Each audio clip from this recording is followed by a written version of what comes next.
Hello everyone. Welcome back. Today, we've got some crucial news you don't want to miss.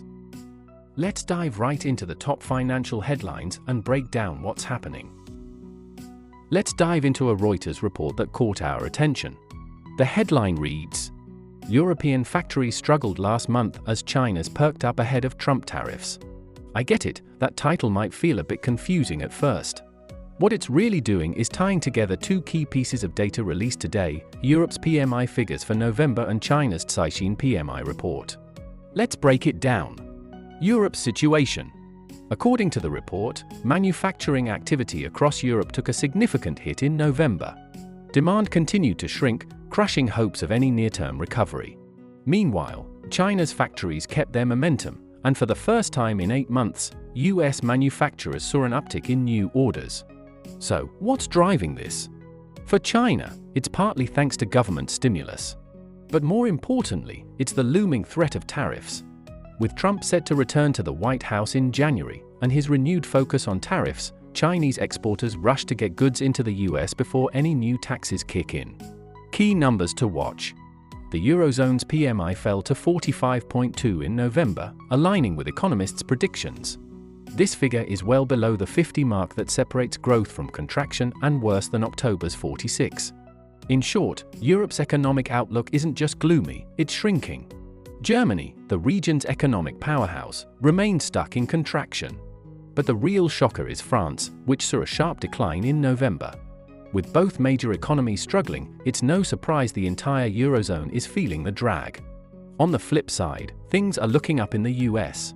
The ISM Manufacturing Index hit a 5-month high, driven by a surge in new orders.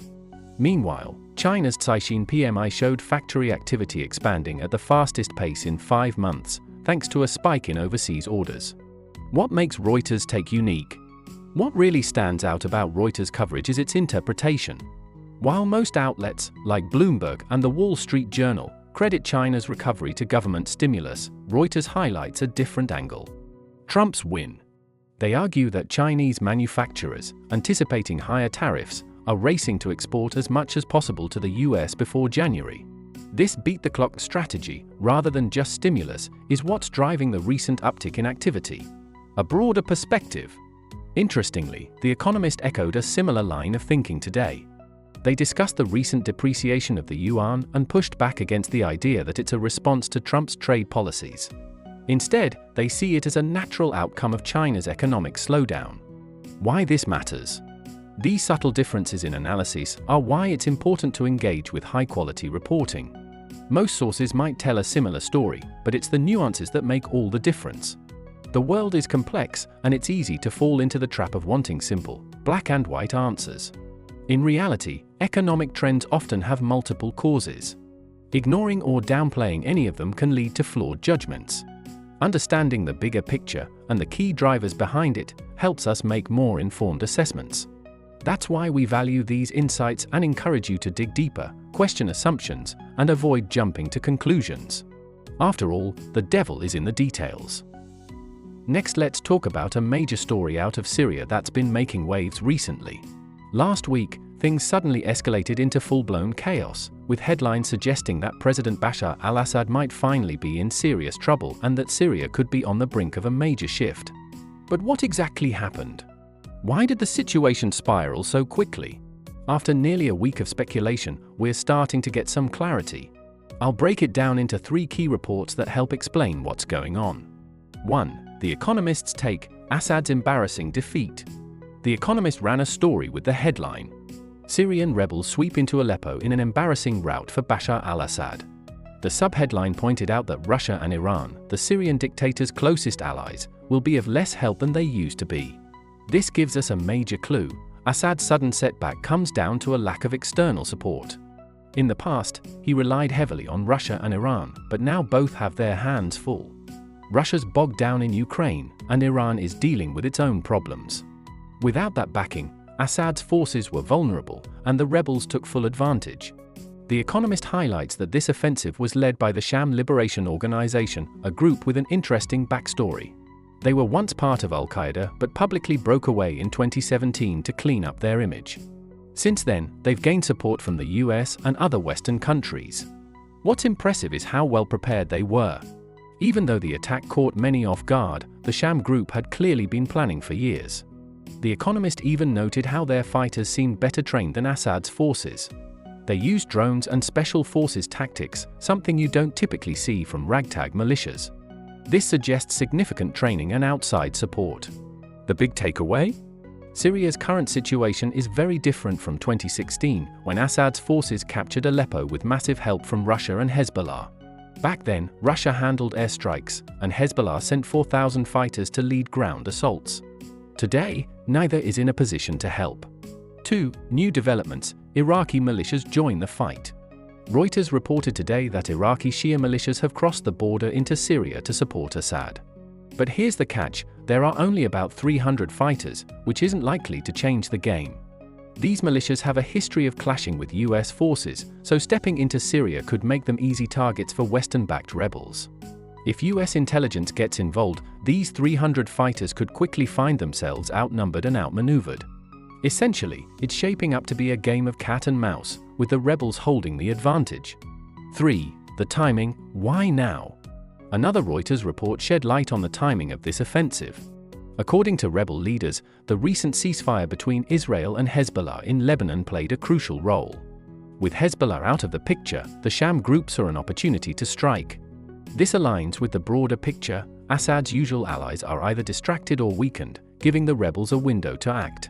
Syria's current battlefield: a mental map. To understand the bigger picture, let's mentally map out Syria. The west: Assad controls most of this area, which includes key coastal regions. The east, controlled mainly by Kurdish forces. The middle, specifically around Aleppo, this is where things get messy. The Sham group controls parts of the north, near the borders with Turkey and Iraq, and Turkey supports other smaller rebel groups nearby. Despite recent gains, the rebels haven't breached Assad's core territory. Their success is localized, mostly in northern Syria. So, while their victories are significant, the situation remains fluid. Turkey's role. Turkey has its own agenda in this conflict. Its primary focus isn't Assad but the Kurdish forces. Turkey views them as a threat and wants to prevent them from gaining more ground. That's why Turkey has been pushing into northern Syria, but without aligning with either Assad or the Sham group. Chaos returns, a complicated battleground. Syria is slipping back into a chaotic, multi-sided conflict reminiscent of 5 years ago. It's hard to tell who's allied with whom or who the real enemies are. You've got Assad's forces, Kurdish fighters, various rebel groups, Iraqi militias, and even remnants of ISIS all vying for control. The bottom line? Syria's situation is as complex as ever, and while the Sham group's recent success is notable, it's far from a game changer for now. Keeping an eye on external support and regional dynamics will be key to understanding what happens next. Thirdly, let's dive into an interesting piece of news from Bloomberg today. The headline is: India's growth surprise seen adding to troubles for stock market. Here's the scoop. Last Friday, data showed that India's economy grew at its slowest pace in nearly 2 years during Q3. The growth was only 5.4%, and while that's still better than most countries, including China, the market had been expecting more. Investors were anticipating a slowdown, but this lower than expected growth has raised alarms. What's puzzling to some is why a 5.4% GDP growth rate would cause such a stir. After all, India's economy has been growing at 6 to 7% in the past, and this number still outpaces countries like China, where growth is around 4.8%. So why does this sudden dip feel like a big problem to global investors? It's the same thing many Chinese netizens wonder: why does the market seem so worried about China's 4.8% growth when it's still higher than the US or Europe? The answer boils down to 2 main reasons. 1. High expectations and price adjustments. First, markets are always looking ahead, pricing in what they expect. Investors had already priced in 6% or higher growth for India, so when the actual growth came in lower than expected at 5.4%, it caused a correction. It's not that 5.4% is bad, it's just lower than what was anticipated. So, prices in Indian stocks and assets that were riding high on those expectations are now coming down. The key issue here is that when growth slows down, even slightly, markets start to worry. They wonder if it's a temporary blip or the start of a downward trend. If India's growth keeps slowing, some investors might fear it could lead to a full-blown recession. 2. Suspicion about the numbers. The second reason is about trust in the data.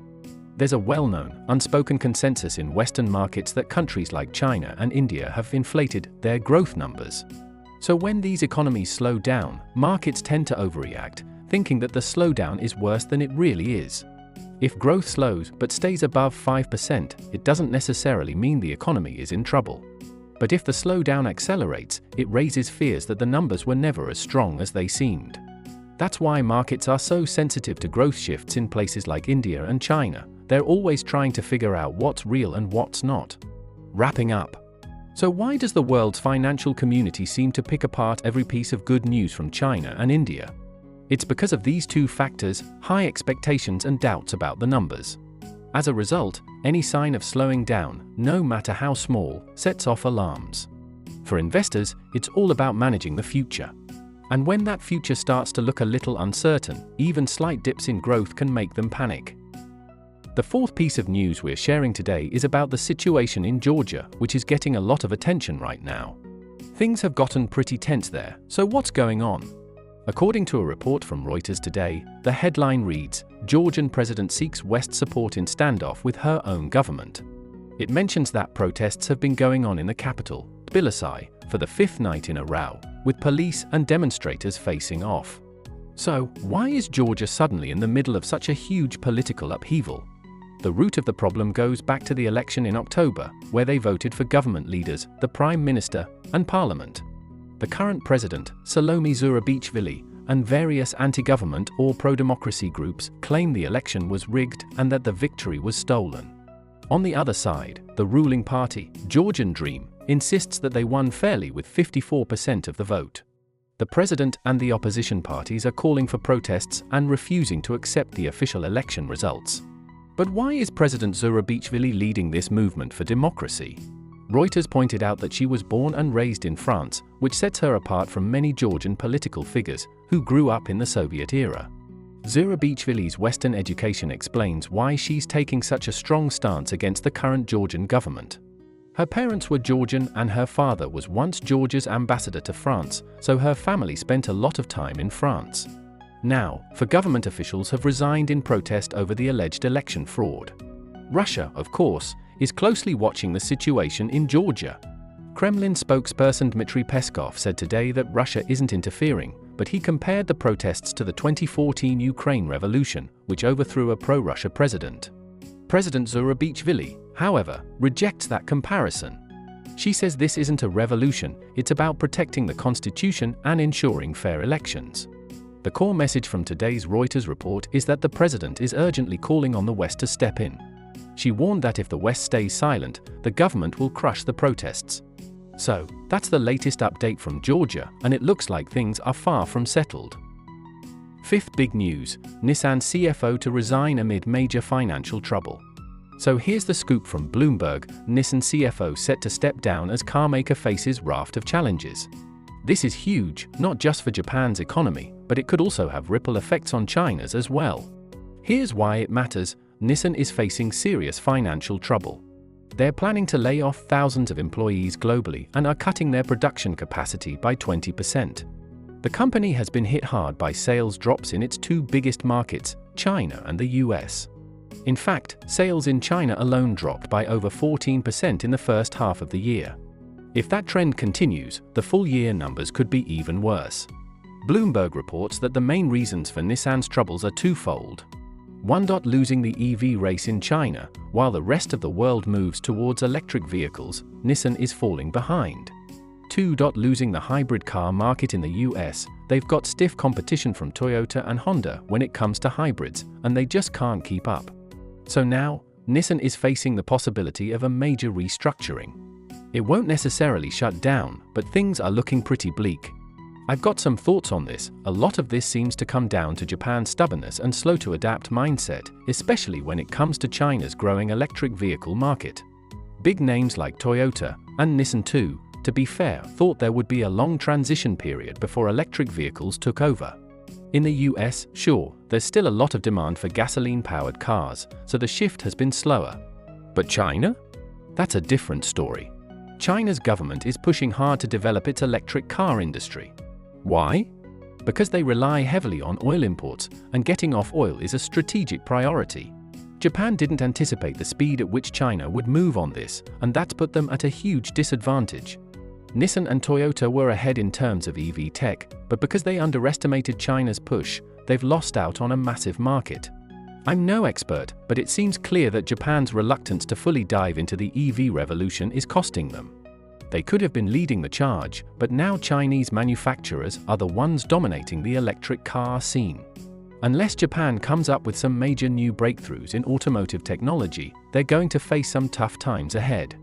So yeah, Nissan's in a world of trouble right now, and it could change the global auto market in ways we didn't expect.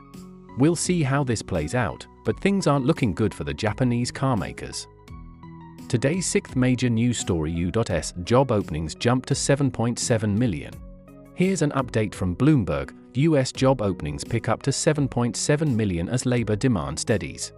This is higher than the 7.52 million that economists had expected, which means there are more job opportunities than anticipated. So, what does this mean? It basically shows that the job market is still strong, and if you're unemployed, there's a good chance you'll find a job. Right now, for every unemployed person, there's an open position waiting for them. This situation is pretty much back to what we saw before the pandemic. During the pandemic, unemployed workers could choose from 2 or more job openings, but now, there's about 1 job available per unemployed person. It's still a healthy job market overall, though. Now, how is Wall Street reacting to this? Bloomberg says that Wall Street's reaction is pretty neutral, meaning the news doesn't really move the market either way. The real question is, how will the Federal Reserve react to this data? Most traders think the Fed will still go ahead with its plan to cut interest rates by 25 basis points in December.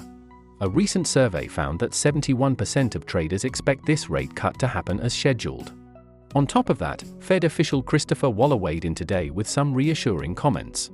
He said that current policies are still restrictive enough that another rate cut could happen, but he also pointed out that any future moves will depend on upcoming data, like the jobs report coming out this Friday. That data will likely give us a clearer picture of what the Fed might do in December. So, all in all, the job market is doing well, but the real focus is on how the Fed will respond as they keep an eye on the economy. Seventh important news to share with you: South Korea's political crisis. So, today's big international political headline is about South Korea's crisis, and it's all over the news. According to the NBC News, South Korean President Yoon Suk-yeol shocked everyone by declaring a state of emergency. And what's even crazier is that South Korea's lawmakers are now demanding he revoke it. Let's dive into this story. President Yoon made the unexpected move today, declaring a state of emergency, the first time South Korea has done so since democratization in 1987. This sent shockwaves through the country, and obviously, the international community is reeling too. Yoon's reason for the declaration? He claims it's to protect the constitution and order from what he calls a disruption by opposition parties. Basically, he's blaming them for paralyzing the government and says he's doing this to fight against North Korean influence in South Korean politics. But things quickly took a dramatic turn. Not only did the opposition party resist, but the head of Yoon's own party came out and said he's against the emergency measure. This made it clear that the state of emergency wasn't just a political move, but Yoon's personal decision, which surprised everyone. And then, in a stunning move, all 190 South Korean lawmakers met in an emergency session and voted unanimously to cancel the state of emergency. Now, according to South Korea's constitution, if the National Assembly votes to end the emergency, the president has to comply. So, now the big question is, will the military still enforce the emergency order, or will Yoon back down? This entire situation stems from several key factors. Let me break it down. 1. The election results. Back in April, South Korea held elections for its National Assembly, and the opposition Democratic Party won big. They took control, winning 170 out of 300 seats, while Yoon's ruling party only has 108. This created a situation where the opposition has the upper hand, making it hard for the president to push his agenda. 2. The conflict between the president and the assembly. In South Korea's democratic system, it's common for the president and the National Assembly to be from different political parties. But things took a more dramatic turn after the opposition gained control in April. Since then, they've blocked pretty much every proposal from Yoon's government, including the national budget, which is causing major issues for the country.